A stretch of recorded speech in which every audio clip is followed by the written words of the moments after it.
Hello दोस्तों, आप सबका स्वागत है हमारे चैनल नॉकटर्नल एस्पिरेंट में। जय हिंद दोस्तों, आप सबका स्वागत है हमारे चैनल नॉकटर्नल एस्पिरेंट में। जैसा कि आप लोगों को पता ही है, हमारे चैनल पर आरआरबी की क्लासेस चल रही हैं। आरआरबी वनडे एग्ज़ाम्स के जीके जीएस की सारे क्लासेस, आरपीएफ के एग्ज़ाम अभी होने ही वाले हैं। ठीक है, डेट आ ही गई है, आप लोगों को पता होगा। ठीक, तो RPF SI, RPF constable, RRB, NTPC, SSC GD, इन सारे एग्ज़ामों को ध्यान में रखते हुए हमने फिजिक्स, ठीक है, फिजिक्स के कुछ क्वेश्चन तैयार किए हैं। ठीक है, चलिए आज हमारी जो क्लास है फिजिक्स की रहेगी। ठीक है, तो दोस्तों अगर आप हमारे चैनल पर नए हो तो प्लीज़ लाइक, शेयर और सब्सक्राइब कीजिएगा। ठीक, कोई भी डाउट हो तो कमेंट में बताइएगा। चलिए आइए शुरू करते हैं। पहला क्वेश्चन आपकी स्क्रीन पर दिख रहा है। पहला क्वेश्चन कौन सा है? पहला क्वेश्चन है, गति जो कुछ समय के बाद, ठीक है, खुद को दोहराती है उसे गति कहा जाता है। ठीक है, डैश डैश गति कहा जाता है। कौन सी गति कहा जाता है? ठीक, तो कौन सी गति कहा जाता है उसको? आवधिक गति। ठीक है, आवधिक गति कहा जाता है उनको।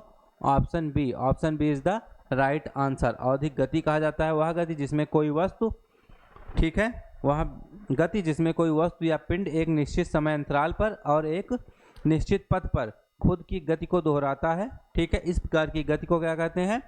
आवधिक गति या फिर आवर्त गति कहते हैं। ठीक है, आवधिक गति या फिर आवर्त गति कहते हैं। चलिए क्लियर है मेरे ख्याल से। अब अगले क्वेश्चन की तरफ बढ़ते हैं हम लोग। ठीक है, आइए अगले क्वेश्चन की तरफ बढ़ते हैं। चलिए अगला क्वेश्चन आपकी स्क्रीन पर है। किसकी बात हो रहा है? निम्नलिखित में से किसके पास गुरुत्वाकर्षण नहीं है? चलिए बताइए आप लोग, किसके पास गुरुत्वाकर्षण नहीं है? आप लोग कमेंट में आंसर कीजिएगा। एक क्वेश्चन से और हमारे आंसर बताने के बीच में जो गैप दे रहे हैं आपको 30 सेकंड का या फिर 20 सेकंड, जो भी हम आपको गैप दे रहे हैं उसके बीच में आप लोग कमेंट में आंसर कीजिए, जिससे आप खुद को एनालाइज कर सकें। ठीक है, खुद को पता कर सकें कि कितना आ रहा है कितना नहीं आ रहा है। चलिए इसका आंसर क्या होगा? निम्नलिखित में से किसके पास गुरुत्वाकर्षण नहीं है पूछ रहा है। किसके पास गुरुत्वाकर्षण नहीं है? इसमें से कौन सा ग्रह है जिसके पास गुरुत्वाकर्षण नहीं है? आप लोग इसका आंसर बताइए, कौन सा है? कृत्रिम उपग्रह। ठीक है, कृत्रिम उपग्रह के पास क्या है? गुरुत्वाकर्षण नहीं है। ठीक है, कृत्रिम उपग्रह कैसे उपग्रह होते हैं? कृत्रिम उपग्रह मानव निर्मित उपग्रह होते हैं, इनमें गुरुत्वाकर्षण नहीं होता। या वैज्ञानिकों द्वारा बनाए जाते हैं, जिनका उपयोग क्या? ब्रह्मांड के बारे में जानकारी प्राप्त करने के लिए। किसमें? जिनका उपयोग ब्रह्मांड के बारे में जानकारी प्राप्त करने और पृथ्वी पर संचार माध्यम के लिए किया जाता है। ठीक है, इन्हें रॉकेट के द्वारा क्या किया जाता है? इन्हें रॉकेट के द्वारा अंतरिक्ष में भेजा जाता है, पृथ्वी की कक्षा में स्थापित कर दिया जाता है। ठीक है, गुरुत्वाकर्षण बल 2 कणों के बीच, ठीक, गुरुत्वाकर्षण बल 2 कणों के बीच, ठीक है, कार्य करने वाला आकर्षण बल होता है। गुरुत्वाकर्षण बल क्या होता है? 2 कणों के बीच कार्य करने वाला आकर्षण बल होता है। ठीक है, क्या होता है उसमें? उन कणों के द्रव्यमानों के गुणनफल प्रत्यक्ष, ठीक है, गुणनफल का क्या होता है? समानुपाती, तथा उनके बीच की दूरी के वर्ग का व्युत्क्रमानुपाती होता है। ठीक है, मतलब कणों के द्रव्यमानों के गुणनफल का समानुपाती और उनके क्या होता है? उनके बीच की दूरी के वर्ग का व्युत्क्रमानुपाती होता है। ठीक है, क्लियर है? कणों के बीच कार्य करने वाले पारस्परिक, ठीक है, कणों के बीच कार्य करने वाले पारस्परिक आकर्षण को क्या कहते हैं? गुरुत्वाकर्षण कहते हैं। उससे उत्पन्न होने वाले बल को गुरुत्वाकर्षण बल कहते हैं। फोर्स ऑफ ग्रेविटेशन कहा जाता है, फोर्स ऑफ ग्रेविटेशन कहा जाता है। चलिए आगे बढ़ते हैं।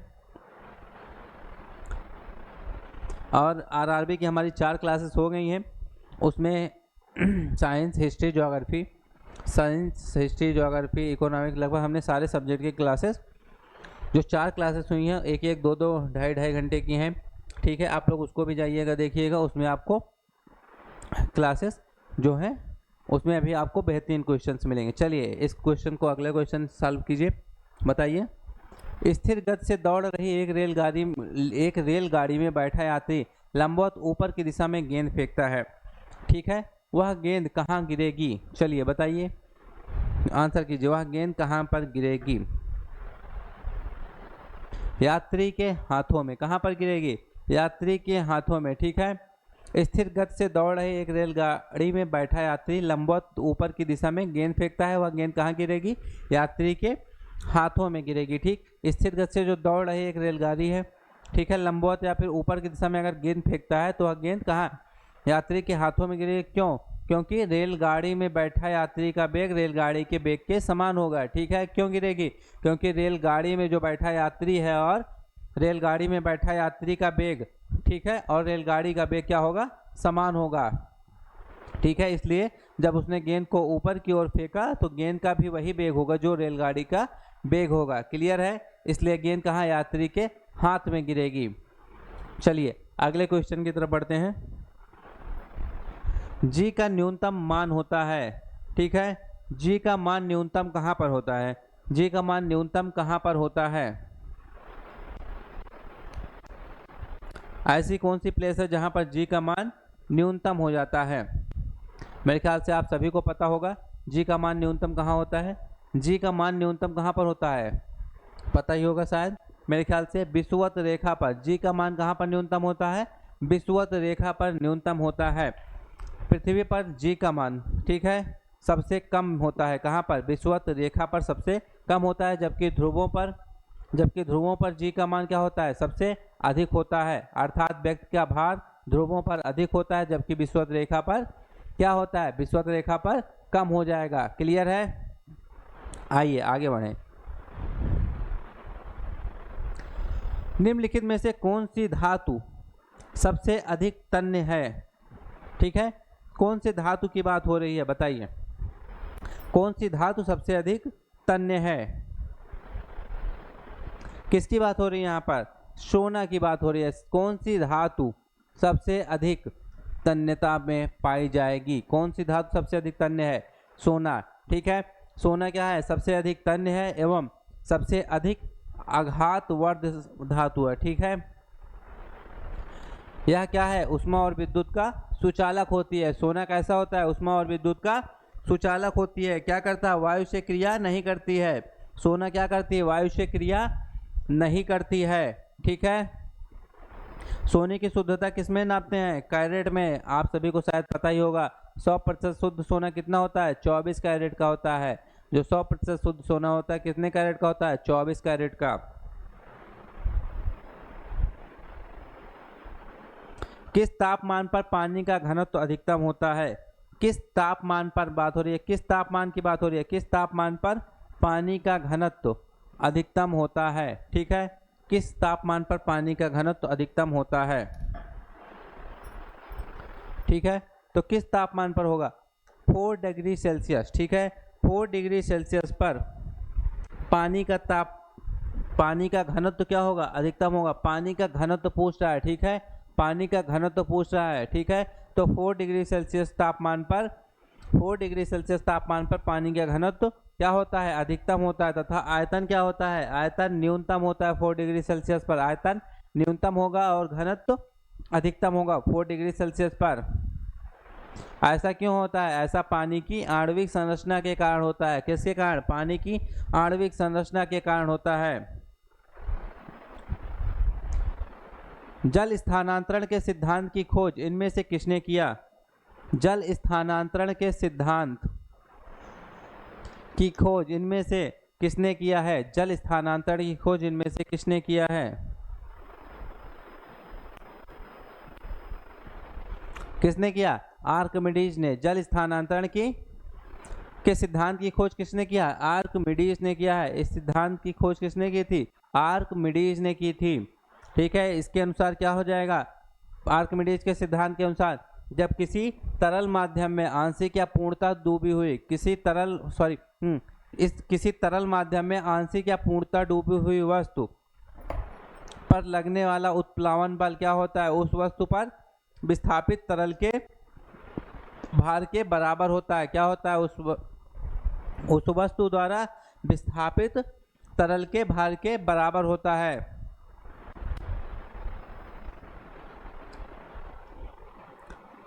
लोहे की एक छोटी गोली पानी में डूब जाती है, ठीक है, जबकि जहाज जलयान, ठीक है, पानी पर तैरता है। यह सिद्धांत निम्न में से किस वैज्ञानिक के सिद्धांत पर आधारित है? यह सिद्धांत किस वैज्ञानिक ने दिया है?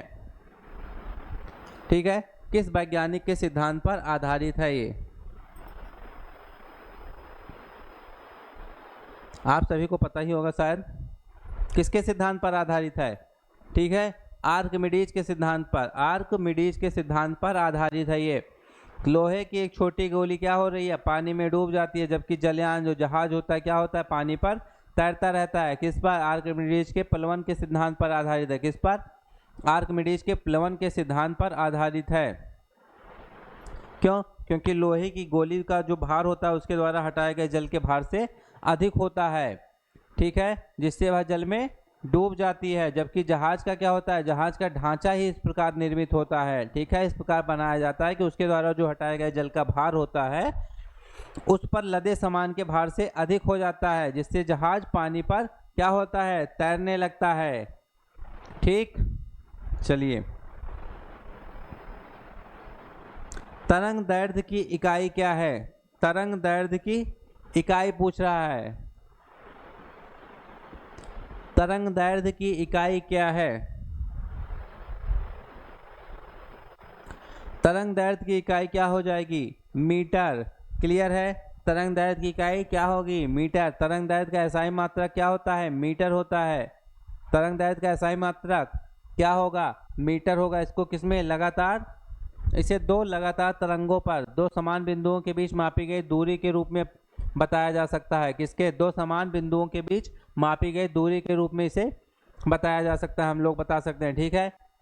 इसे दो क्रमागत शिखाओं, एक लहर पर और एक सबसे ऊपरी बिंदु के बीच मापा जा सकता है। क्लियर है? तरंग दैर्ध्य को ग्रीक अक्षर किससे? लैम्डा द्वारा निरूपित किया जाता है, ठीक है। तरंग दैर्ध्य को किसके? ग्रीक अक्षर लैम्डा द्वारा। तरंग दैर्ध्य को किसके? ग्रीक अक्षर लैम्डा, ठीक है, किसके द्वारा? लैम्डा द्वारा। क्लियर है? लैम्डा द्वारा निरूपित किया जाता है तरंग दैर्ध्य को। आइए आगे बढ़ते हैं।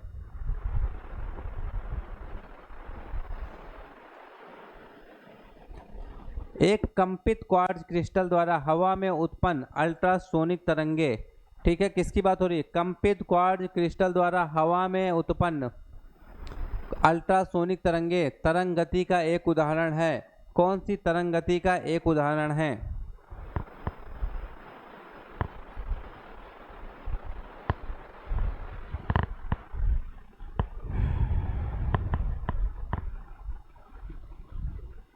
कौन सी तरंग गति का एक उदाहरण है? अनुदैर्ध्य तरंग गति का यह उदाहरण है। किसका? अनुदैर्ध्य तरंग गति का, ठीक है। अनुदैर्ध्य अल्ट्रासोनिक तरंगे किसका? अनुदैर्ध्य तरंग गति का उदाहरण है, ठीक। तरंग कितना? तरंग दो प्रकार की होती हैं। कौन सी? विद्युत चुंबकीय तरंग और यांत्रिक तरंग। तरंग कितने प्रकार की होती हैं? तरंग दो प्रकार की होती हैं, विद्युत चुंबकीय तरंग और यांत्रिक तरंग, ठीक है। यांत्रिक तरंगे भी दो प्रकार की होती हैं। कौन कौन सी? अनुदैर्ध्य और अनुप्रस्थ। यांत्रिक तरंगे कितने प्रकार की होती हैं? दो प्रकार की, अनुदैर्ध्य तरंग और अनुप्रस्थ तरंग। क्लियर है? आगे बढ़ते हैं।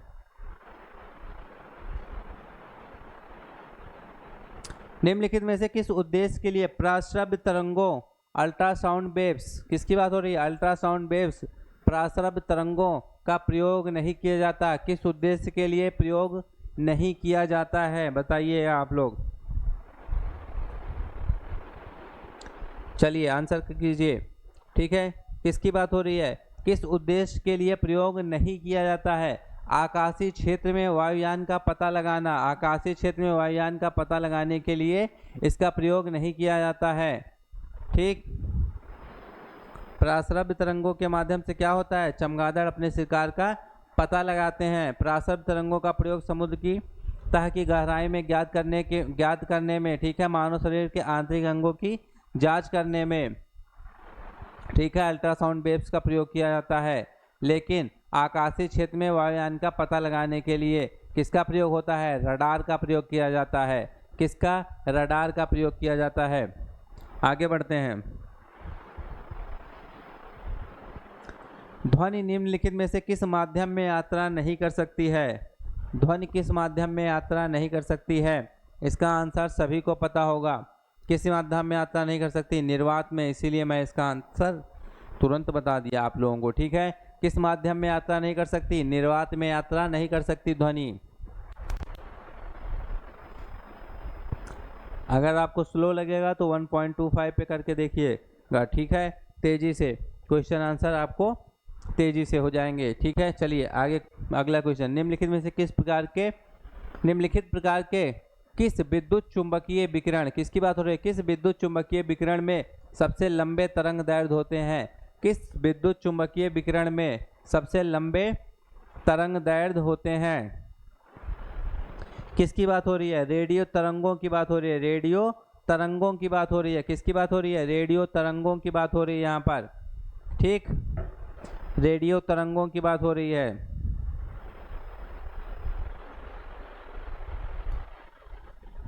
चलिए आगे बढ़ते हैं। निम्नलिखित में से कौन सा पदार्थ एक ध्वनिक पदार्थ है? किसकी बात हो रही है? कौन सा पदार्थ एक ध्वनिक पदार्थ है? सोनोरस पदार्थ है। कौन सा पदार्थ एक ध्वनिक पदार्थ है? तो कौन सा है? लोहा। लोहा क्या है? एक ध्वनिक पदार्थ है। लोहा क्या है? एक ध्वनिक पदार्थ है।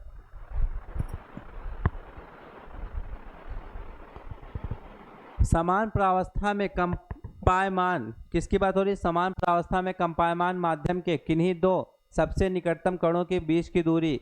किन्हीं दो सबसे निकायमान, किन्हीं दो, ठीक है, सबसे निकटतम कणों के बीच की दूरी पूछ रहा है।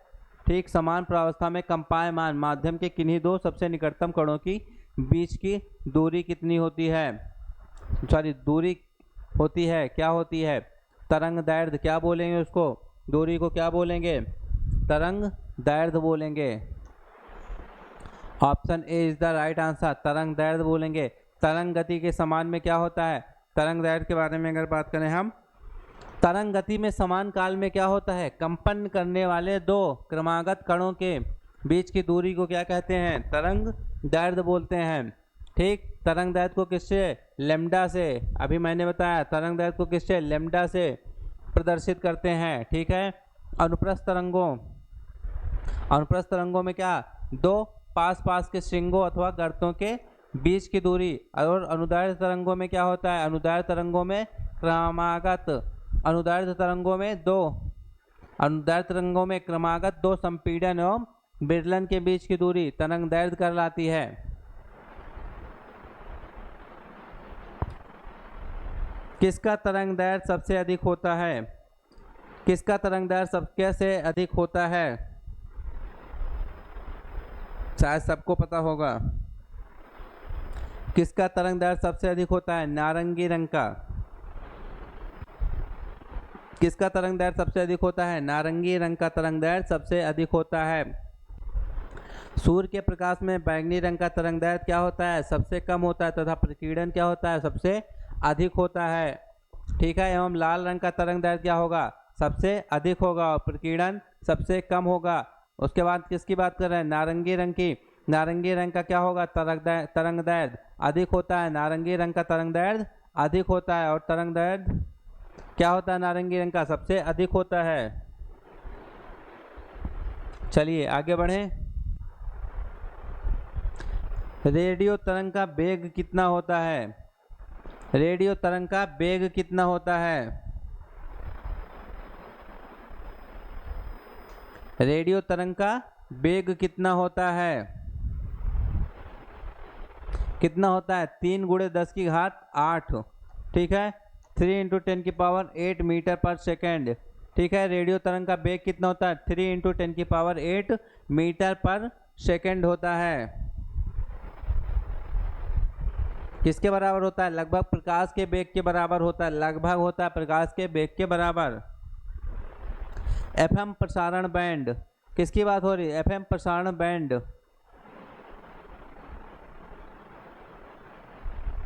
ठीक, एफएम प्रसारण बैंड के बीच होता है। एफएम प्रसारण बैंड के बीच क्या होता है? एफएम प्रसारण बैंड के बीच क्या होता है, क्या होता है, VHF रेंज होती है। क्या होती है, VHF रेंज होता है, वेरी हाई फ्रेक्वेंसी। VHF का मतलब वेरी हाई फ्रेक्वेंसी होता है। ठीक है, इसकी रेंज कितनी होती है, 30 मेगाहर्ट्ज टू 300 मेगाहर्ट्ज। ठीक है, 30 मेगाहर्ट्ज टू 300 मेगाहर्ट्ज होता है। निम्नलिखित में से किसमें से ध्वनि की गति सबसे तेज होती है, किसकी बात हो रही है, किसमें से ध्वनि की गति, किसकी बात हो रही है, ध्वनि की गति सबसे तेज होती है, किसमें से ध्वनि की गति सबसे तेज होती है।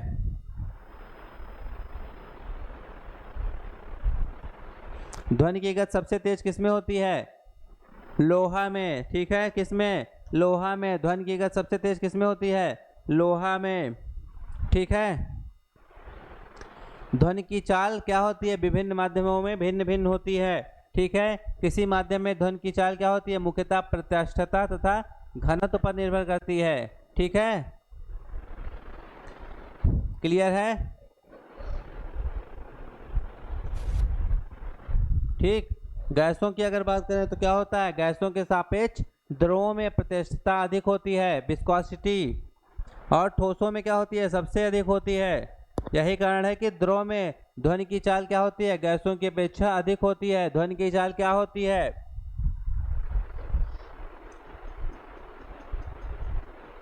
ध्वनि की चाल गैसों की अपेक्षा अधिक होती है, और ठोसों में क्या होती है, सबसे अधिक होती है। ठीक, निर्वात में ध्वनि की चाल कितनी, 0 मीटर पर सेकेंड।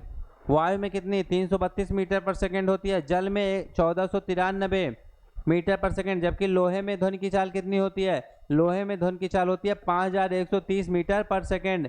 लोहे में ध्वनि की चाल 5130 मीटर प्रति सेकेंड होती है।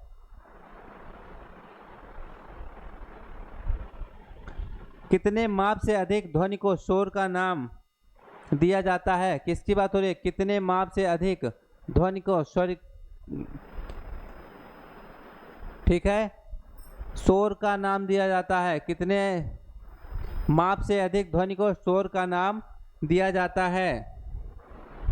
कितने डेसिबल से अधिक नहीं होना चाहिए, 80 डेसिबल। ठीक है, 80 डेसिबल की बात हो रही है यहाँ पर। 80 डेसिबल से अधिक अगर ध्वनि है शोर, उसको शोर का नाम दिया जाता है। साधारण बातचीत की जो लोग हम लोग बात करते हैं उसमें कितना डेसिबल होता है, 30 से 40 डेसिबल होती है उसकी तीव्रता। जोर से अगर बातचीत कर रहे हैं तो 50 से 60 होगा। ठीक, जैसे ट्रक और ट्रैक्टर हैं, कितना होता है, 90 से 100। ठीक, सायरन 110 से 120 होता है, इसलिए कहा जाता है कि फालतू का सायरन न बजाया जाए। ठीक है, जेट विमान की आवाज़ कितनी होती है, 140 से 150 होती है।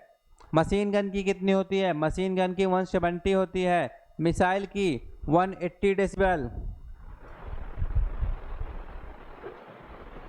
क्लियर है।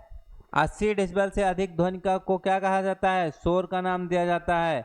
WHO की अगर बात करें तो उसके अनुसार 45 डेसिबल, कितना, 45 डेसिबल ध्वनि क्या है, मानव के लिए सर्वोत्तम होती है।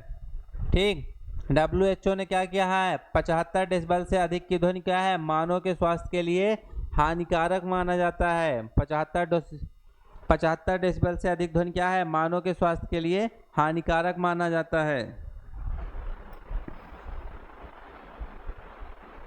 निम्नलिखित में से किस आवृत्ति की ध्वनि मनुष्य द्वारा श्रव्य होती है, किस आवृत्ति की ध्वनि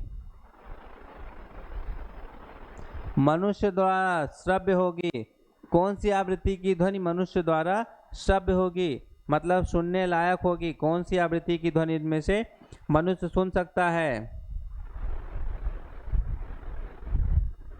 कौन सा होगा, 100 हर्ट्ज होगा। 100 हर्ट्ज की ध्वनि क्या कर सकता है, मनुष्य सुन सकता है। ठीक है, मतलब जिन यांत्रिक तरंगों की आवृत्ति कितना, 20 हर्ट्ज। जिन यांत्रिक तरंगों की आवृत्ति क्या, 20 हर्ट्ज से 20,000 हर्ट्ज। ठीक है, 20 हर्ट्ज टू 20,000 हर्ट्ज के मध्य होती है, वह क्या होती है, मनुष्य द्वारा श्रव्य होती है।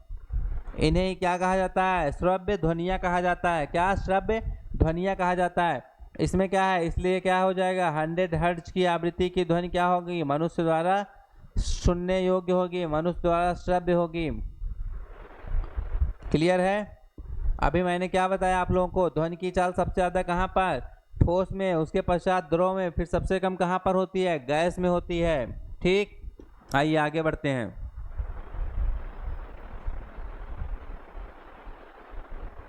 ध्वनि तरंग की कौन सी विशेषता इसके तारत्व को तय करती है?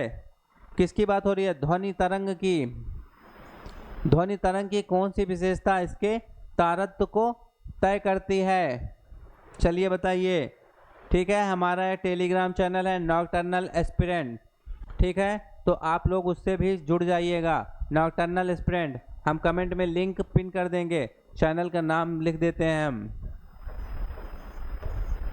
यही हमारे YouTube चैनल का नाम भी है जिस पे आप लोग पढ़ रहे हैं। ठीक, नॉकटर्नल एस्पिरेंट।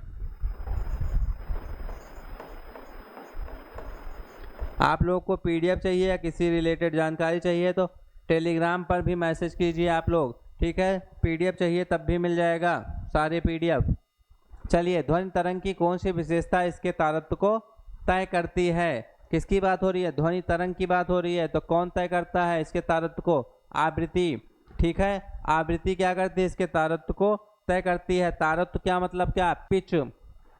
पिच की बात हो रही है। ठीक है, पिच क्या है? ध्वनि का माध्यम है जिससे हम क्या करते हैं, ध्वनि को मोटी अथवा तीक्ष्ण या फिर पतली कर सकते हैं। क्लियर है? ध्वनि की पिच क्या होती है? उसकी आवृत्ति पर निर्भर करती है। किस पर? ध्वनि की पिच उसकी आवृत्ति पर निर्भर करती है, हर्ट्ज। ठीक है, सॉरी, आवृत्ति पर निर्भर करती है। ठीक, इसके ही आधार पर क्या होता है, स्त्री एवं पुरुष के आवाज का निर्धारण किया जाता है। पुरुषों का तारत्व कम होता है और महिलाओं का पिच क्या होती है, महिलाओं की पिच अधिक होती है और पुरुषों की पिच क्या होती है, कम होती है। इसलिए महिलाओं की आवाज क्या होती है, पतली होती है। क्लियर है? आगे बढ़ते हैं। प्रतिध्वनि सुनने के लिए स्रोत तथा परावर्तन सतह के बीच किसकी बात हो रही है? प्रतिध्वनि की बात हो रही है। प्रतिध्वनि सुनने के लिए स्रोत तथा परावर्तन सतह के बीच कितनी न्यूनतम दूरी होनी चाहिए? किसकी बात हो रही है? कितनी न्यूनतम दूरी होनी चाहिए? प्रतिध्वनि सुनने के लिए स्रोत तथा परावर्तन सतह के बीच कितनी न्यूनतम दूरी होनी चाहिए? कितनी न्यूनतम दूरी होनी चाहिए? लगभग कितना? 17 मीटर। ठीक है, लगभग 17 मीटर की दूरी होनी चाहिए। प्रतिध्वनि सुनने के लिए स्रोत तथा परावर्तन सतह के बीच कितनी? लगभग 17 मीटर की दूरी होनी चाहिए। ठीक है, स्पष्ट प्रतिध्वनि सुनने के लिए अवरोधक की ध्वनि कितना? स्रोत से कितना? न्यूनतम दूरी। न्यूनतम दूरी ध्वनि द्वारा कितना? 0.1 सेकंड में तय की गई कुल दूरी की आधी अर्थात 16.6 मीटर, लगभग 17 मीटर अवश्य होनी चाहिए। ठीक है, और स्पष्ट प्रतिध्वनि सुनने के लिए कितना? मूल ध्वनि तथा परावर्तित ध्वनि के बीच कम से कम कितना? 0.1 सेकंड का समय अंतराल। कितना? 0.1 सेकंड का समय अंतराल होना चाहिए, क्योंकि जब हमारा कान कोई ध्वनि सुनता है तो उसका प्रभाव हमारे मस्तिष्क पर 0.1 सेकंड तक बना रहता है।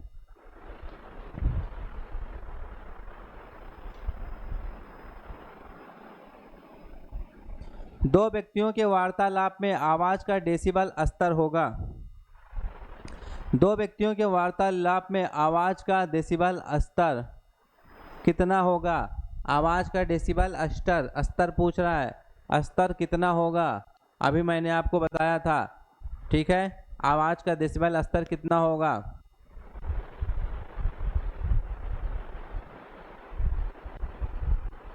कितना होगा? लगभग 30 डेसिबल होगा। कितना? लगभग 30 डेसिबल होगा। दो व्यक्तियों के बातचीत का जो है आवाज कितना, वार्तालाप का आवाज का डेसिबल कितना होगा? लगभग 30 डेसिबल होगा। ठीक है, 30 डेसिबल, 30 डेसिबल होगा। क्लियर है? आइए आगे बढ़ते हैं। ध्वनि का अगला क्वेश्चन,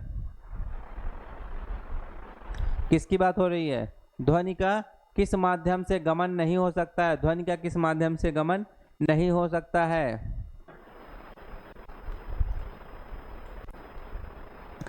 चलिए बताइए, ध्वनि का किस माध्यम से गमन नहीं हो सकता है? तो किस माध्यम से गमन नहीं हो सकता है? निर्वात से। सभी को पता ही होगा इसका आंसर।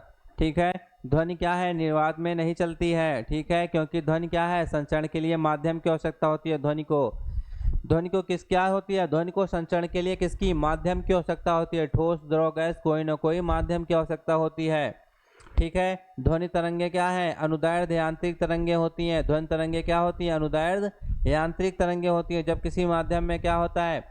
तरंग संचरण की दिशा माध्यम के कणों के कंपन करने की दिशा के अनुदिश होती है, तो ऐसी तरंगों को क्या? अनुदैर्ध्य यांत्रिक तरंगे कहते हैं। कौन सी? अनुदैर्ध्य यांत्रिक तरंगे कहते हैं।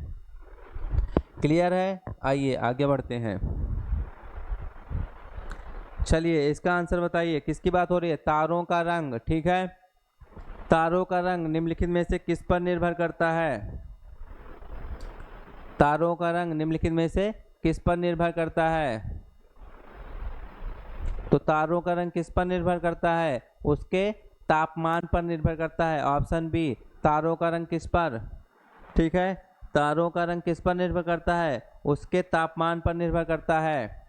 ठीक, तारों का रंग उसके तापमान पर निर्भर करता है। ठीक है, तारे क्या होते हैं? गर्म ज्वलन गैसों से बने होते हैं।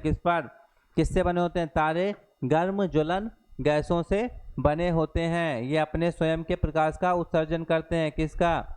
अपने स्वयं के प्रकाश का उत्सर्जन करते हैं तारे। ठीक है, छोटे तारे क्या होते हैं? ठंडे होते हैं, जिनका तापमान कितना? 3000 डिग्री सेल्सियस होता है। छोटे तारों का तापमान कितना? 3000 डिग्री सेल्सियस से कम होता है।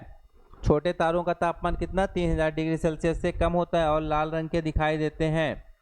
ठीक, क्या होगा? इससे अधिक गर्म और तारे क्या होते हैं? नीले रंग के दिखाई पड़ते हैं।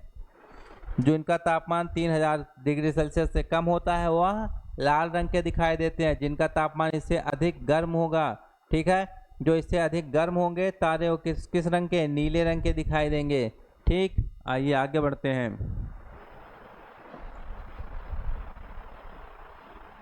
निम्नलिखित में से किस ऊष्मा अंतरण विधि से पृथ्वी को सूरज से ऊर्जा प्राप्त होती है? किसकी बात हो रही है? किस ऊष्मा अंतरण विधि के बारे में पूछ रहा है? ऊष्मा अंतरण विधि से, ठीक है, क्या होगा? पृथ्वी को सूरज से ऊर्जा प्राप्त होती है। पृथ्वी को सूरज से ऊर्जा प्राप्त होगी। किस ऊष्मा अंतरण विधि से पृथ्वी को सूरज से ऊर्जा प्राप्त होगी? क्लियर है आप सबको? क्वेश्चन दिख रहा है ना? क्लियर? किस ऊष्मा अंतरण विधि से? तो कौन सा हो जाएगा? किसके द्वारा प्राप्त हो रही है? विकिरण के द्वारा। किसके द्वारा? ऑप्शन ए, किसके द्वारा? विकिरण के द्वारा। ठीक है, विकिरण के द्वारा। ठीक है, ऊष्मा का संचरण क्या होता है? ऊष्मा का संचरण किसी पदार्थ में 3 विधियों से होता है। ऊष्मा का संचरण किसी पदार्थ में कितनी विधियों से? 3 विधियों से होता है। चालन, संवहन और विकिरण से। कितनी विधियों से? 3 विधियों से। चालन, संवहन तथा विकिरण से होता है। चालन क्या होता है? चालन ठोसों में ऊष्मा संचरण का माध्यम है। किसमें? चालन ठोसों में ऊष्मा संचरण का माध्यम है। ठीक है, इस विधि में क्या होता है? ठोस पदार्थ के अणु क्या होते हैं? बिना अपना स्थान छोड़े ऊष्मा को एक अणु से दूसरे अणु तक स्थानांतरित करते हैं। ठीक है, जबकि किसकी बात हो रही है? संवहन तरल एवं गैसीय पदार्थों में ऊष्मा संचरण का माध्यम है। क्या है? संवहन तरल एवं गैसीय पदार्थों में ऊष्मा का संचरण का माध्यम है। इस विधि में क्या होता है? जब ऊष्मा का संचरण होता है तो गर्म अणु, किसकी बात हो रही है? गर्म अणु क्या करते हैं? अपना स्थान छोड़ने लगते हैं। ठीक, और उनका स्थान ठंडे अणु ले लेते हैं। कौन? जब गर्म अणु अपना स्थान छोड़ने लगते हैं तो उनका स्थान कौन? ठंडे अणु ले लेते हैं। विकिरण द्वारा क्या होता है? विकिरण द्वारा ऊष्मा के संचरण के लिए किसी माध्यम की आवश्यकता नहीं होती है। ठीक, और सूर्य का प्रकाश क्या है? विकिरण के माध्यम से पृथ्वी तक पहुंचता है। सूर्य का प्रकाश विकिरण के माध्यम से पृथ्वी तक पहुंचता है। चलिए आगे बढ़ते हैं। चलिए इसका आंसर कीजिए, क्वेश्चन नंबर 75।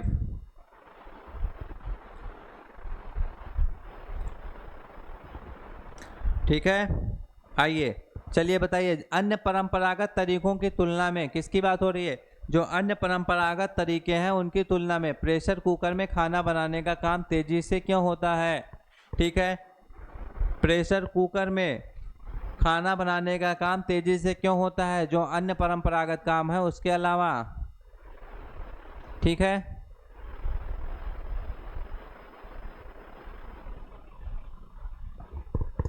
कुकर के अंदर पानी का क्वथनांक घटने से तेजी से खाना पकाने में मदद मिलती है। ऑप्शन ए है ये। ठीक है, ऑप्शन बी क्या है? कुकर के अंदर पानी का क्वथनांक कम होने से से खाना पकाने में सक्षम बनाता है, खाना बनाने में सक्षम बनाता है। B option. Option C, cooker के अंदर उच्च दबाव क्या होता है? कुकर के अंदर उच्च दबाव, ठीक है, क्या होगा? हाई प्रेशर और अधिक क्वथनांक तेजी से खाना पकाने में सक्षम बनाता है। क्वथनांक में ऑप्शन डी, क्वथनांक में कोई बदलाव नहीं, लेकिन कुकर के अंदर उच्च भाप तेजी से खाना पकाने में सक्षम बनाती है। नहीं, किसकी बात हो रही है? प्रेशर बनता है तभी तो प्रेशर रिलीज होता है। ऑप्शन सी, ठीक है। अन्य जो परंपरागत तरीके हैं उनकी तुलना में क्या है? प्रेशर कुकर में खाना इसीलिए जल्दी बनता है। क्यों? कुकर के ढक्कन की बनावट के कारण क्या होता है? उसमें दाब क्या होता है? बढ़ जाता है, प्रेशर बढ़ जाता है, जिससे क्वथनांक मतलब बॉइलिंग पॉइंट, ठीक है, इनका बॉइलिंग पॉइंट क्या हो जाता है? अधिक हो जाता है और खाना क्या हो जाता है? जल्दी पक जाता है। ठीक है, क्लियर है? इसलिए option C is the right answer. Pressure cooker का आविष्कार किसने किया था? डेनिस पॉपिन ने। प्रेशर कुकर का आविष्कार किसने किया था? डेनिस पॉपिन ने।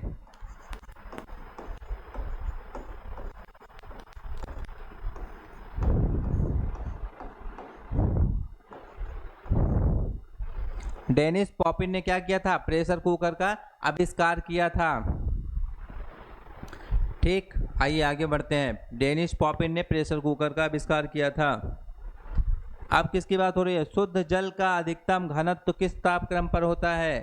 किसकी बात हो रही है? शुद्ध जल का अधिकतम घनत्व, शुद्ध जल का अधिकतम घनत्व किस तापक्रम पर होता है? अभी मैंने बताया था, अगर पीछे वाला क्वेश्चन आप ध्यान से पढ़ेंगे तो ये क्वेश्चन कर लेंगे। ठीक है, किस पर? 4 डिग्री सेंटीग्रेड पर। ठीक है, 4 डिग्री सेंटीग्रेड पर जल का अधिकतम घनत्व किस पे होता है? 4 डिग्री सेंटीग्रेड ताप पर। ठीक है, शुद्ध पानी कैसा होता है? शुद्ध पानी रंगहीन होता है, गंधहीन होता है, और ठीक है, पानी क्या होता है? 100 डिग्री सेंटीग्रेड पर उबलने लगता है। यहाँ पे घनत्व पूछ रहा है, इसलिए 4 डिग्री सेंटीग्रेड होगा। ठीक है, 100 डिग्री सेंटीग्रेड पर उबलने लगता है। बर्फ का द्रोणांक और हिमांक कितना है? 0 डिग्री सेंटीग्रेड। क्लियर है? आइए आगे बढ़ते हैं। जब जल जमता है तो इसका घनत्व, जब जल जमता है तो इसका घनत्व क्या होता है? चलिए क्वेश्चन देखिए। जब जल जमता है तो इसका घनत्व क्या होगा? क्या हो जाएगा इसका घनत्व? जब जल जम जाएगा तो इसका घनत्व घटता है। ठीक है, जब जल जमता है तो इसका घनत्व घट जाता है। ठीक है, और आयतन बढ़ जाता है। घनत्व घट जाएगा, आयतन बढ़ जाएगा। क्यों? क्योंकि पानी के जमने के बाद क्या होता है? ज़्यादा जगह घेरता है। ठीक है, मतलब आयतन बढ़ जाता है। ठीक है, इस कारण क्या होता है? बर्फ का घनत्व पानी के घनत्व से कम हो जाता है। क्या हो जाता है? इसलिए बर्फ का घनत्व पानी के घनत्व से कम हो जाता है। इसी कारण क्या होता है? पानी की तुलना में बर्फ हल्की होती है। ठीक, मोम और घी के पिघलने पर घनत्व बढ़ता है। ठीक है, पानी की बात अलग है। पानी में क्या होता है? पानी में घनत्व बढ़ जाता है। ठीक है, पानी में क्या होता है? आयतन बढ़ जाता है, घनत्व घट जाता है। और मोम और घी में क्या होता है? पिघलने पर घनत्व बढ़ता है। पानी का घनत्व कम होता है, मोम और घी पर घनत्व बढ़ जाता है। आइए आगे बढ़ते हैं। नमक को बर्फ के साथ मिलाने से हिमांक क्या होगा? किसकी बात हो रही है? नमक की बात हो रही है। नमक को अगर हम बर्फ के साथ मिलाएंगे तो हिमांक क्या हो जाएगा? नमक को बर्फ के साथ मिलाने से क्या होगा हिमांक? चलिए बताइए, नमक को बर्फ के साथ मिलाने से क्या होगा हिमांक? घटेगा या फिर बढ़ेगा?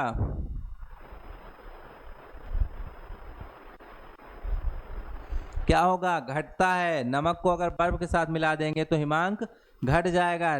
ठीक है, क्यों? क्योंकि क्लोराइड क्या होते हैं? क्लोराइड लवण क्या होते हैं, बर्फ को पिघलाने में एजेंट का कार्य करते हैं। क्लोराइड लवण बर्फ को पिघलाने में एजेंट का कार्य करते हैं। ठीक है, यह क्या है, बर्फ पानी में घुलनशील है, इसके परिणाम स्वरूप क्या होता है, हिमांक शून्य से नीचे आता है। क्लियर है, क्या है इसके हिमांक क्या है, शून्य से नीचे आ जाता है। जब जल में नमक मिलाते हैं तो क्या होता है, इसका क्वथनांक में वृद्धि होती है और हिमांक में कमी होती है। इसके क्वथनांक में वृद्धि होती है और हिमांक में कमी होती है। सबसे कम तापमान, सबसे कम तापमान जिस पर कोई पदार्थ आग पकड़ता है उसे क्या कहा जाता है, किसकी बात हो रही है, सबसे कम तापमान जिस पर कोई पदार्थ आग पकड़ता है उसे क्या कहा जाता है, क्या कहा जाएगा उसे, सबसे कम तापमान जिस पर कोई पदार्थ आग पकड़ता है उसे क्या कहा जाएगा, प्रज्वलन तापमान। क्या, प्रज्वलन तापमान कहा जाएगा उसे। प्रज्वलन तापमान क्या होता है, वह न्यूनतम तापमान जिस पर कोई पदार्थ आग पकड़ लेता है, उस पदार्थ को क्या कहा जाता है, प्रज्वलन तापमान कहा जाता है। गलनांक तापमान क्या होता है, चलिए चारों ऑप्शन के बारे में हम जान लेते हैं। ठीक है, गलनांक तापमान क्या हो जाएगा, मान लीजिए प्रज्वलन तापमान ना है, उसकी जगह पे गलनांक तापमान आ जाए तो क्या बताएंगे हम लोग। गलनांक तापमान क्या होता है, किसी पदार्थ का क्या होता है, किसी पदार्थ का गलनांक क्या होता है, कौन सा तापमान होता है, जिस पर वह पदार्थ क्या होता है, जिस पर वह पदार्थ अपनी ठोस अवस्था से पिघलकर द्रव अवस्था में बदल जाता है। क्या होता है, जिस पर वह पदार्थ अपनी ठोस अवस्था से पिघलकर द्रव अवस्था में बदल जाता है। ठीक है, जैसे बर्फ क्या है, 0 डिग्री सेल्सियस से पिघलकर जल में बदल जाती है। बर्फ का गलनांक कितना होता है, 0 डिग्री सेल्सियस होता है। बर्फ का गलनांक कितना, 0 डिग्री सेल्सियस होता है। हिमांक तापमान कितना होता है, हिमांक तापमान की अगर बात करें, हिमांक तापमान पर क्या होता है, हिमांक तापमान पर पदार्थ अपनी द्रव अवस्था से ठोस अवस्था में परिवर्तित हो जाता है। ठीक, हिमांक तापमान पर पदार्थ क्या होता है, अपनी द्रव अवस्था से ठोस अवस्था में परिवर्तित हो जाता है। जैसे क्या, जल का हिमांक तापमान कितना, 0 डिग्री सेल्सियस। जल का हिमांक तापमान 0 डिग्री सेल्सियस होगा और जल 0 डिग्री सेल्सियस पर क्या होगा, ठोस में परिवर्तित हो जाता है। क्वथनांक तापमान क्या होता है, क्वथनांक तापमान, किसी द्रव का क्वथनांक तापमान क्या है, किसी द्रव का क्वथनांक तापमान क्या होता है, जिस पर गर्म करने पर उस द्रव की वाष्प का दाब, जिस पर गर्म करने पर उस द्रव की वाष्प का दाब उस द्रव की सतह पर लगने वाले वायुमंडलीय दाब के क्या होगा, वायुमंडलीय दाब के बराबर हो जाता है। वह क्या होता है, ठीक है, और उस पर क्या होता है, द्रव उबलने लगता हो, क्या होगा, क्वथनांक तापमान। ठीक है, क्लियर है, आगे बढ़ते हैं अगले क्वेश्चन की तरफ। कौन सी धातु, किसकी बात हो रही है, कौन सी धातु ताप का अच्छा सुचालक है परंतु बिजली का बुरा सुचालक है, किसकी बात हो रही है, कौन सा धातु ताप का अच्छा सुचालक है परंतु बिजली का बुरा सुचालक है। इसका आंसर कीजिए आप लोग, किसकी बात हो रही है, कौन से धातु पूछ रहा है।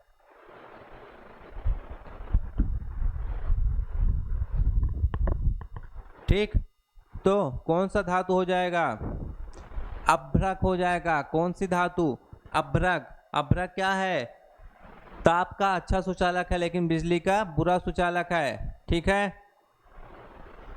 उष्मा तथा क्या है, उष्मा तथा बिजली का सुचालक कौन सा है, सोना हो जाएगा। चांदी, तांबा, एल्युमिनियम, ये सब क्या है, उष्मा और बिजली के सुचालक हैं। ठीक, चांदी क्या है, विद्युत का सबसे अच्छा सुचालक है। चांदी क्या है, विद्युत का सबसे अच्छा सुचालक है। चलिए अगला क्वेश्चन देखते हैं।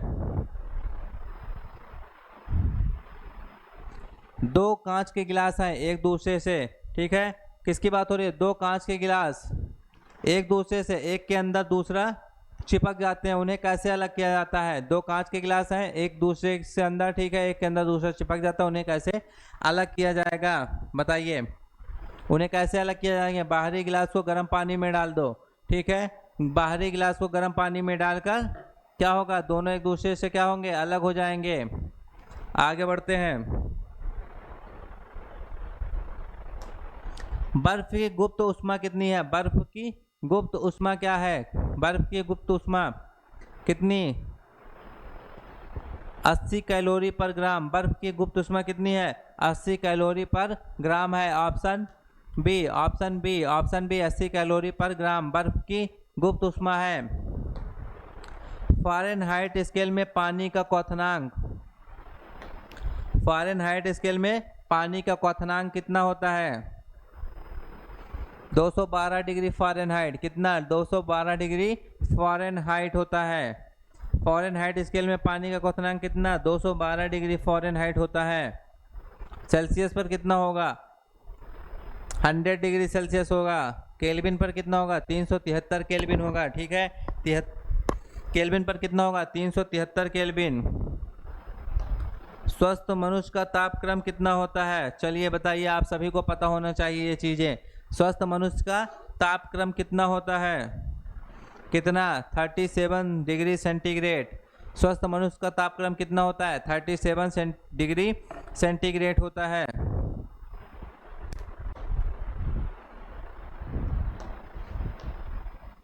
प्रकाश वर्ष क्या है? किसकी माप करता है प्रकाश वर्ष?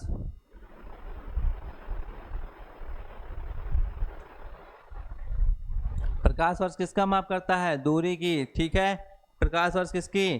तारकीय दूरी। ठीक है, प्रकाश वर्ष किसकी? दूरी की, तारकीय दूरी की। दूरी का मात्रक है। एक प्रकाश वर्ष क्या है? एक प्रकाश वर्ष जो कि प्रकाश निर्वात में एक वर्ष में तय करता है। एक प्रकाश वर्ष is equal to 9.46 into 10⁻15 metre होता है। प्रकाश की चाल किससे? सी से। ठीक है, सी से डिनोट करते हैं। क्या है? भौतिक नियतांक है। निर्वात में इसकी चाल कितनी? लगभग 3 लाख किलोमीटर प्रति सेकंड होती है। निर्वात में इसकी चाल कितनी? 3 लाख किलोमीटर प्रति सेकंड प्रति सेकंड होती है। चलिए, किसकी बात कर रहे हैं? स्पष्ट आकाश का नीला रंग किसके कारण होता है? स्पष्ट आकाश का नीला रंग, स्पष्ट आकाश का नीला रंग किसके कारण होता है? किसकी बात हो रही है? स्पष्ट आकाश का नीला रंग किसके कारण होता है? प्रकाश के फैलाव के कारण होता है। Option B. ठीक है, स्पष्ट आकाश का जो नीला रंग होगा प्रकाश के प्रकीर्णन अथवा फैलाव के कारण होता है। नीले रंग के अधिक प्रकीर्णन का कारण क्या है? ठीक है, इसका कारण क्या है? नीले रंग की तरंग दैर्घ्य क्या है? अन्य प्रकाश की तुलना में कम होती है। नीले रंग की जो प्रकाश दैर्घ्य है, ठीक है, प्रकाश की तरंग दैर्घ्य क्या है? अन्य प्रकाश की तुलना में कम होती है। नीला प्रकाश क्या है? नीला प्रकाश पृथ्वी के वायुमंडल में हवा के छोटे अणुओं द्वारा सभी दिशाओं में प्रकीर्णित होता है। इसी कारण आकाश का रंग क्या होता है? नीला दिखाई देता है।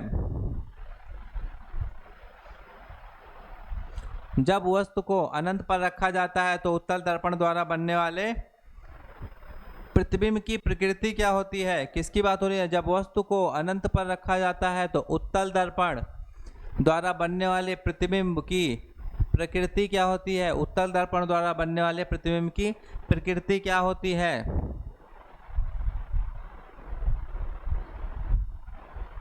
कैसी होगी? आभासी और सीधी होगी। कैसी बनेगी प्रतिबिंब की प्रकृति? आभासी और सीधी बनेगी। जब वस्तु को अनंत पर रखा जाएगा तो उत्तल दर्पण द्वारा जो बनने वाली प्रतिबिंब की आकृति होगी कैसी? आभासी और सीधी होती है। क्यों? क्योंकि उत्तल दर्पण में क्या होता है? किसी वस्तु का प्रतिबिंब सदैव कहाँ पर बनता है? सदैव दर्पण के पीछे बनता है। क्यों? क्योंकि उसके ध्रुव और फोकस के बीच क्या होता है? क्योंकि उसके ध्रुव और फोकस के बीच वस्तु से छोटा, सीधा और आभासी बनता है।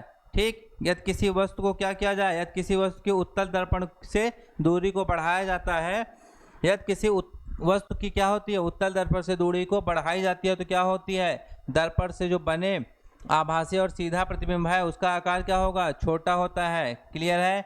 उसकी स्थिति क्या होगी? दर्पण के जो पीछे ध्रुव से फोकस की ओर खिसकती है। कब? उसकी स्थिति दर्पण के पीछे ध्रुव से फोकस की ओर खिसकेगी।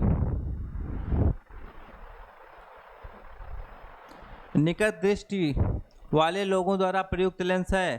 ठीक है, निकट दृष्टि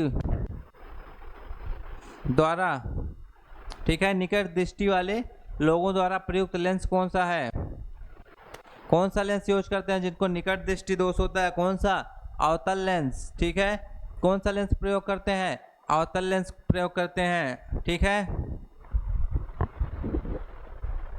जिनको निकट दृष्टि दोष होता है उसमें क्या होता है, ये लोग क्या करते हैं, नजदीक की वस्तु को देख लेते हैं लेकिन दूर की वस्तु को नहीं देख पाते हैं। क्लियर है? इसके लिए कौन सा, अवतल लेंस।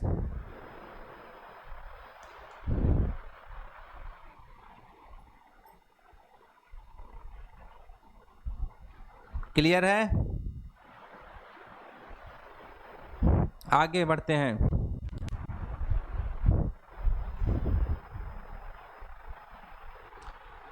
दूर दृष्टि दोष का एक रोगी 40 सेंटीमीटर, किसकी बात हो रही है, दूर दृष्टि दोष का एक रोगी है, ठीक है, 40 सेंटीमीटर से निकट की वस्तुओं को साफ नहीं देख पाता है।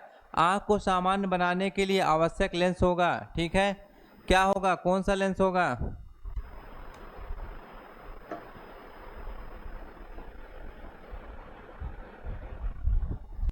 कौन सा होगा, 200/3 सेंटीमीटर फोकस दूरी का उत्तल लेंस होगा, ठीक है। कौन सा फार्मूला लगेगा, 1/f is equals to 1/u minus 1/b, ठीक है। क्लियर है? दूर दृष्टि दोष में क्या होता है, वस्तु का प्रतिबिंब रेटिना पन्ना बनकर क्या बनता है, उसके पीछे बनता है, ठीक है, और जिससे क्या होता है, पास की वस्तु स्पष्ट नहीं दिखाई देती। इससे दूर करने के लिए क्या होता है, उत्तल लेंस का उपयोग किया जाता है।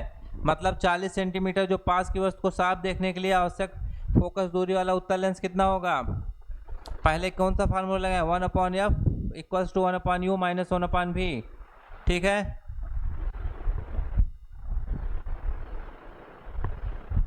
तो क्या हो जाएगा, 2/200/3, मतलब ऐसे नहीं आएगा 1/25 माइनस 1/40 फिर 8 माइनस 5/200 इस तरह आएगा, फिर 1/f इक्वल टू 3/200 ऐसे आएगा, ठीक है।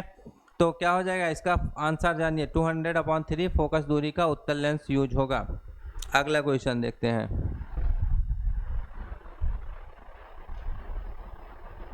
किसकी बात हो रही है, किसी व्यक्ति का पूरा प्रतिबिंब देखने के लिए, ठीक है, अगर किसी व्यक्ति का पूरा प्रतिबिंब देखना है, ठीक है, किसी व्यक्ति का पूरा प्रतिबिंब देखने के लिए एक समतल दर्पण की न्यूनतम ऊंचाई होती है। किसकी बात हो रही है, समतल दर्पण की न्यूनतम ऊंचाई पूछा है पूरा प्रतिबिंब देखने के लिए, ठीक। किसी व्यक्ति का पूरा प्रतिबिंब देखने के लिए समतल दर्पण की ऊंचाई कितनी होती है, समतल दर्पण की ऊंचाई कितनी होगी, जाहिर सी बात है व्यक्ति की ऊंचाई की आधी हो जाएगी। कितनी, व्यक्ति की ऊंचाई की आधी होगी। कितनी होगी, व्यक्ति की ऊंचाई की आधी होगी। यदि कोई h ऊंचाई का व्यक्ति, कितना h ऊंचाई का व्यक्ति समतल दर्पण में अपना पूर्ण प्रतिबिंब देखना चाहता है तो क्या होगा, समतल दर्पण की न्यूनतम ऊंचाई क्या होगी, समतल दर्पण की न्यूनतम ऊंचाई h/2 होनी चाहिए, ठीक है, कितनी, h/2 होनी चाहिए समतल दर्पण की न्यूनतम ऊंचाई। किसकी बात हो रही है, लाल गुलाब को जब एक नीले फिल्टर से देखा जाता है तो कैसा दिखाई पड़ता है, ठीक, लाल गुलाब को जब नीले फिल्टर से, किससे, नीले फिल्टर से देखा जाता है तो कैसा दिखाई पड़ता है, ठीक। चलिए बताइए, लाल गुलाब को जब नीले फिल्टर से देखा जाएगा तो कैसा दिखाई देगा, काला दिखाई देता है, ठीक है। लाल गुलाब को जब कोई वस्तु है जो उस रंग की दिखाई देती है, ठीक है, जिस रंग को वह उत्सर्जित करती है, ठीक, यदि वस्तु का रंग सभी रंगों को अवशोषित कर लेता है तो कैसा दिखाई देगा, वह काला दिखाई देगा, ठीक है। उसी तरह क्या है, लाल गुलाब को जब एक नीले फिल्टर से हम लोग देखेंगे तो यह कैसा दिखाई देगा, काला दिखाई देगा, ठीक, क्यों, क्योंकि लाल रंग फिल्टर में अवशोषित हो जाता है, ठीक। लाल हरा नीला क्या है, मुख्य रंग है, इसमें क्या है, मिश्रण द्वारा अन्य रंग प्राप्त किए जाते हैं। क्लियर है?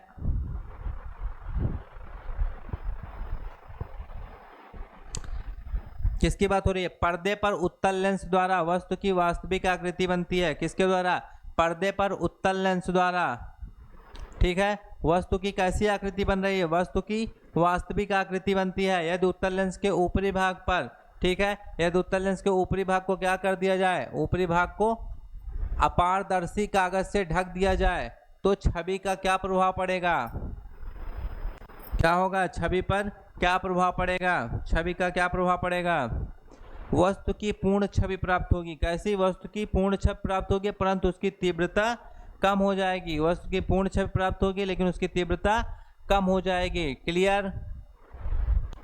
आइए आगे बढ़ते हैं।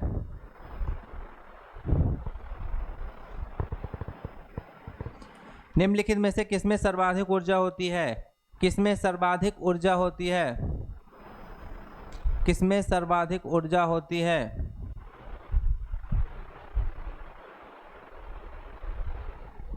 किसमें होती है?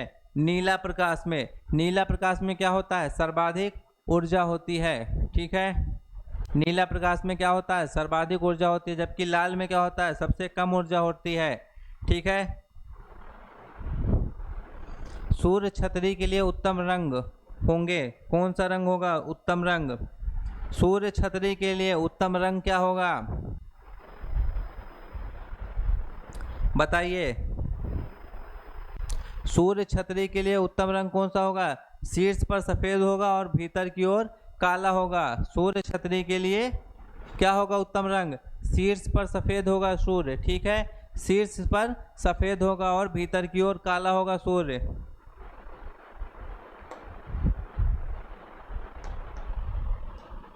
किसका सबसे अधिक अपवर्तनांक होता है? किसकी बात हो रही है? किसका सबसे अधिक अपवर्तनांक होता है? किसका अपवर्तनांक सबसे अधिक होता है? हीरा का। हीरा का अपवर्तनांक क्या होता है? सबसे अधिक होता है। अपवर्तनांक किसका होता है सबसे अधिक? हीरा का। अपवर्तनांक क्या है? अपवर्तनांक किसी भी माध्यम का क्या होता है? किसी भी माध्यम का वह गुण होता है जिसके आधार पर, ठीक है, जिसके आधार पर उस माध्यम में प्रकाश किस वेग से गति करेगा यह निर्धारित करता है। ठीक है, क्या करता है? अपवर्तनांक किसी भी माध्यम का वह गुण होता है जिसके आधार पर, ठीक है, उस माध्यम में क्या होता है? उस माध्यम में जो है प्रकाश का वेग किस वेग से गति करेगा यह निर्धारित करेगा। ठीक, अगर अपवर्तनांक की बात करें, अपवर्तनांक के आधार पर क्या होगा? उस माध्यम में प्रकाश के वेग कितने, दो प्रकार से परिभाषित करते हैं। कितने? दो प्रकार से परिभाषित करेंगे। एक निरपेक्ष अपवर्तनांक, दूसरा सापेक्ष अपवर्तनांक। क्लियर है? हीरे का अपवर्तनांक कितना सबसे अधिक है? 2.42। उसके बाद किसका? कांच का 1.52। उसके बाद जल तथा वायु का 1.001। स्वच्छ आकाश, किसकी बात हो रही है?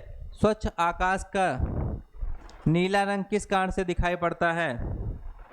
स्वच्छ आकाश का नीला रंग किस कारण से दिखाई पड़ता है? चलिए बताइए, किस कारण से? प्रकाश के बिखरने से। प्रकाश के बिखरने से स्वच्छ का आकाश का रंग नीला दिखाई पड़ता है। किस कारण? प्रकाश के बिखरने से। अगर बात करें क्या होगा? हवा के कणों द्वारा, ठीक है, प्रकाश के प्रकीर्णन मतलब प्रकाश का बिखरने के परिणाम स्वरूप क्या होगा? स्वच्छ आकाश नीले रंग का दिखाई पड़ता है। क्यों? चूंकि प्रकीर्णन तरंग दैर्ध्य के व्युत्क्रमानुपाती होता है। ठीक है, क्यों?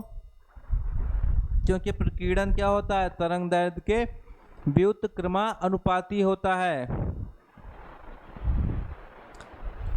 और क्या होगा? बैंगनी एवं नीले रंग का तरंग दैर्ध्य कम होगा। क्या होगा? बैंगनी एवं नीले रंग का तरंग दैर्ध्य कम होता है, इसलिए क्या होगा? इनका प्रकीर्णन अधिक होगा। इसलिए इनका प्रकीर्णन अधिक होगा। इसी कारण क्या होगा? आकाश का रंग नीला दिखाई पड़ता है। ठीक है, क्या होगा? इसलिए आकाश का रंग नीला दिखाई पड़ता है। सूर्योदय एवं सूर्यास्त के समय क्या होता है? किरणों को वायुमंडल में अधिक दूरी तय करनी पड़ती है।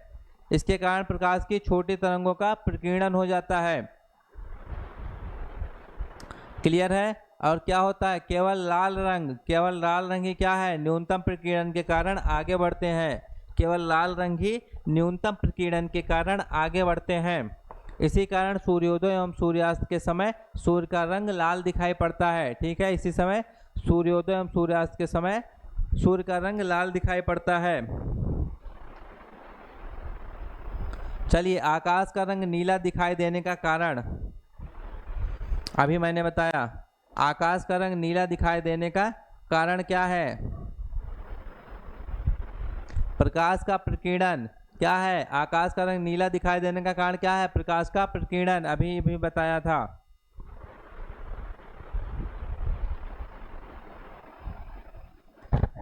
प्रकाशीय सूक्ष्मदर्शी, किसकी बात हो रही है? प्रकाशीय सूक्ष्मदर्शी, ठीक है।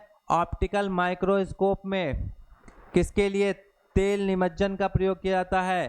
ठीक है, प्रकाशीय सूक्ष्मदर्शी ऑप्टिकल माइक्रोस्कोप में किसके लिए तेल निमज्जन का प्रयोग किया जाता है? किसके लिए प्रयोग किया जाता है?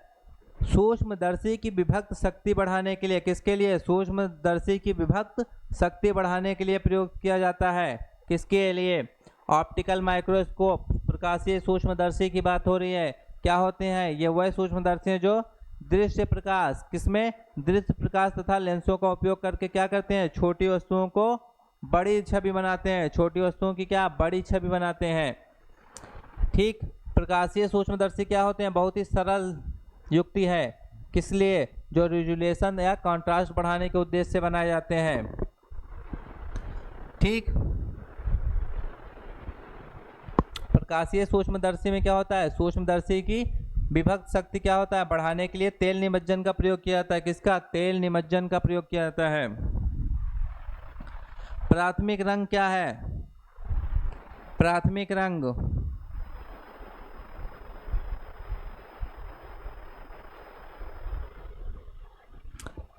लाल, नीला, हरा सभी हैं। प्राथमिक रंग तीनों हैं, लाल, नीला, हरा भी मैंने बताया था आप लोग को पिछले किसी क्वेश्चन में। एक क्वेश्चन में मैंने ये बताया था कि प्राथमिक रंग क्या होते हैं। लाल, नीला और हरा तीनों क्या है? प्राथमिक रंग हैं ये। मुख्य रंग कौन कौन से हैं? मुख्य रंग कौन कौन से हैं? मुख्य रंग भी क्या है? लाल, हरा और नीला। लाल, हरा और नीला, ठीक है। अधिकतर जब हम लोग छोटे हुए करते थे, ड्राइंग की एग्ज़ाम होता था, या तो फिर छोटे वाले पैकेट जिसमें 12-12 कलर्स होते हैं उसको दे दिया जाता था, या फिर ऐसे एक एक स्केच। ठीक है, हमारे टाइम पे क्या होता था? एक नीला, एक हरा, एक लाल, ठीक है, एक पीला ज़्यादा से ज़्यादा, लेकिन 3 स्केच यही दे दिए जाते थे। चलो इसी से पूरा ड्राइंग कंप्लीट हो जाएगा, एक दिन का एग्ज़ाम है बस। ठीक, चलिए आगे बढ़ते हैं। क्लियर है? क्या होता है? मुख्य रंग कौन कौन से होते हैं? लाल, हरा और नीला होते हैं। क्लियर है? ठीक, आज की क्लास में हम लोग इतना ही करेंगे। ठीक है, फिर मिलेंगे आप लोगों से नेक्स्ट क्लास में। आज की क्लास कैसे लगी आप लोगों को कमेंट में बताइएगा ज़रूर से ज़रूर। ठीक है, अगर अच्छी लगे आप लोगों को क्लास, लाइक, शेयर और सब्सक्राइब कीजिए, अपने दोस्तों को भी शेयर कीजिए। ठीक, हम प्रयास कर रहे हैं आपके लिए एक बेहतरीन क्लास लाने के लिए। ठीक है, हर बार हम कोशिश करेंगे आपके लिए एक बेहतरीन क्लास, बेहतरीन सेशन लाएंगे। ठीक है, अपनी तरफ से हमारी पूरी कोशिश रहेगी हम आपके लिए एक बेहतरीन क्लास, ठीक है, डिजाइन कर सकें। ठीक है, बेहतरीन से बेहतरीन क्वेश्चंस ला सकें। तो अपने दोस्तों को, अपने मित्रों को शेयर कीजिए। ठीक है, हम लाइव भी आते हैं। ठीक है, रात में 9 बजे से 10, 11, 12, 1, 2। ठीक है, क्लियर है? चलिए, आप सभी को मेरे ख्याल से सारी क्लासेस आप लोग जाइए प्लेलिस्ट में हमारे चैनल के, वहाँ पे आरआरबी की और सारी क्लासेस भी मिल जाएंगी। अगर बिहार पीसीएस का फॉर्म डाले हैं आप लोग तो बिहार पीसीएस का भी फॉर्म अगर डाले हैं तो वहाँ उसका भी आपको प्लेलिस्ट मिल जाएगा। पीवाईक्यूज हमने सारी सॉल्व कराई हैं। यूपी स्पेशल की भी क्लासेस हो चुकी हैं। यूपी पीसीएस का भी हम सॉल्व करा रहे हैं। दृष्टि के लगभग 2 टेस्ट पेपर करा दिए हमने कंप्लीट। ठीक, और घटना चक्र की लगभग कई सारी क्लासेस हो चुकी हैं। एनवायरनमेंट का मैराथन हो चुका है हमारे ही चैनल पर। बहुत सारी क्लासेस हो चुकी हैं। आप लोग जाइएगा, प्लेलिस्ट में सारी क्लासेस मिल जाएंगी। आय दृष्टि जो घटना चक्र आई है, आय दृष्टि, उसकी भी क्लासेस हमारे चैनल पे पड़ी हैं, इंग्लिश में भी हैं। ठीक है, तो इंग्लिश वाले बच्चे भी ज़रूर देखेंगे। चलिए, जय हिंद दोस्तों, आज की क्लास इसी पर समाप्त करते हैं।